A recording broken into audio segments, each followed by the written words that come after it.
अगला प्रश्न देखिए, सवाल नंबर 18। वह समांतर श्रेणी ज्ञात कीजिए, हमको श्रेणी ज्ञात करनी है जिसका दिया है तीसरा पद 16 है और सातवां पद पांचवें पद से 12 अधिक है। श्रेणी ज्ञात करनी है। हम लोग मान लेते हैं, 18 नंबर प्रश्न है, माना श्रेणी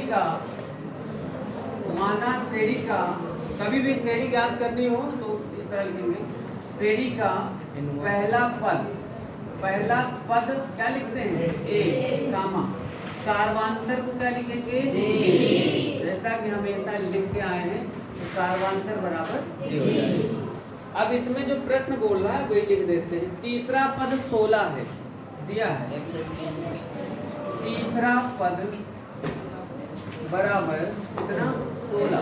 और तीसरा का मतलब होता है a प्लस 2d बराबर 16। ये पहली शर्त है एक प्रकार से, चाहे पर यहाँ लिख देते हैं फर्स्ट शर्त, ऐसे लिख भी सकते हैं अपने हिसाब से। फिर लिखेंगे सेकंड शर्त। अब सेकंड शर्त देखिए क्या है, श्रेणी का जो सातवां पद है, तो श्रेणी का सातवां पद यहाँ पर लिख देते हैं, श्रेणी का सातवां पद,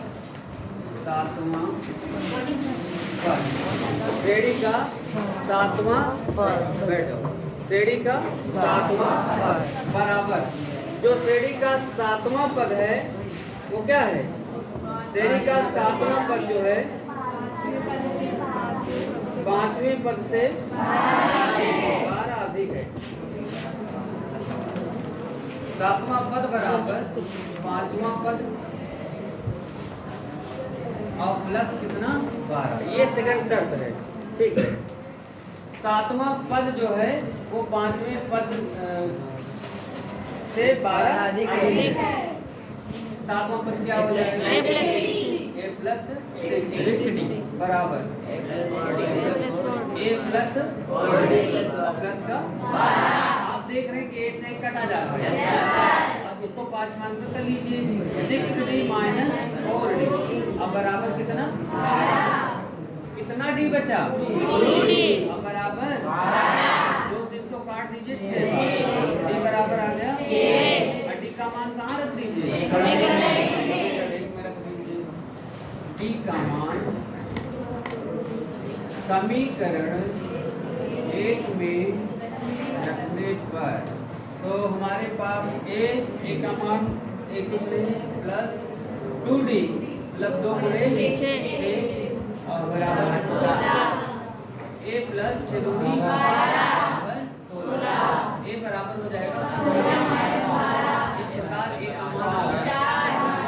अब हम कोई यहाँ से क्या निकालेंगे, श्रेणी, क्या निकालेंगे, श्रेणी। इसलिए हम लोग लिख लेते हैं श्रेणी बराबर, हमारी श्रेणी वैसे होती क्या है, a होती है कामा a प्लस कामा फिर मान a का मान 4 कामा 4 प्लस कितना 6 हो जाएगा कामा 4 प्लस 2 गुणे 6 कामा डॉट डॉट डॉट, फिर हो जाएगा 4 कामा 6 4 10, अच्छा 2 12 4 16। यही आपको क्या हो जाएगा, ठीक, नोट करो।